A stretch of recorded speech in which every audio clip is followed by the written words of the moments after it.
More than 100,000 visitors are expected to descend upon Bloomington for next month's total eclipse of the sun. That's far more than what local hotels can accommodate. But as Ethan Sandweiss reports, if you're planning to visit the area and are still looking for a place to stay, there are some less conventional lodging options to take advantage of. At the end of 2023, Visit Bloomington estimated 3,000 lodging beds in Monroe County for crowds in the tens and possibly hundreds of thousands. Thank you for calling Graduate Bloomington. This is Emily. How can I help you? Hotel rooms are still available at a premium. Of the Graduate Hotel's 150 rooms, less than 40 are unbooked for the eclipse. Obviously, some guests will choose to go to the stadium or do other events here in town, but we're hoping the ones that do choose to stay here with us will really get a holistic experience out of the whole thing with us. The Graduate caters toward experience with themed rooms and entertainment planned on its Jack and Diane Terrace for the eclipse. There'll be a little bit more of a viewing party that we'll have out there. Countdown clocks, music playing, food that our chef will create. Rooms are at least $600 a night with a minimum stay requirement for that weekend. On an ordinary week, rooms start around $160. Hazen says those prices are comparable to the night of a Big Ten game. Hotel availability continues to decrease, but the number of Airbnbs actually went up in the past week.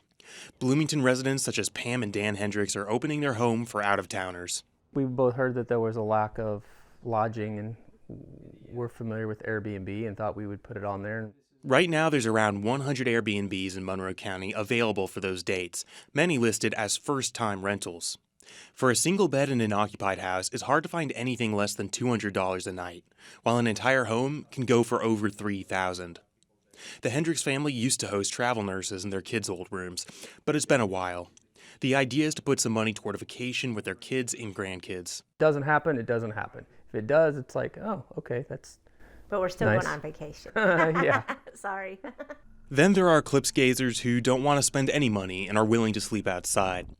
Hoosier National Forest's Blackwell Campground filled up with reservations in early March. Today, our recreation staff is preparing the Blackwell Campground for the eclipse event. They are laying out campsites and putting numbers on them so that folks with reservations, when they arrive, will know exactly where to go and what space is theirs. They're not the only ones booked up. Paintown Recreation Area at Lake Monroe and the campground at Brown County State Park are fully booked, as are most campgrounds run by the Department of Natural Resources in the zone of totality. In the National Forest, intrepid travelers can try dispersed camping, setting up tents outside developed campgrounds with no amenities provided. No reservation is required, and Mason says there are some compelling reasons to experience the eclipse in nature. You might see birds going to roost, you might hear frogs and owls start making noises like they typically do at night, so that's going to be something that you wouldn't probably experience in a city setting. For some, the woods just aren't quiet enough. Bloomington's Tibetan Mongolian Buddhist Cultural Center rents 4 yurts to visitors seeking quiet repose. Geshe Lobsang Kunga says visitors booked them for the eclipse 5 years ago. I think it is a good idea to rent it, way back, and so we hope that they will enjoy our space here on that day. The center is partnering with the Indiana Forest Alliance to guide visitors in both the natural and cultural environment.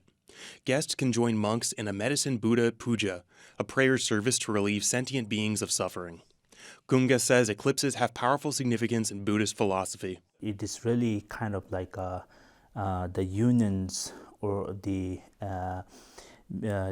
meeting of the sun and moon, and which is very related to our body and the inner wind.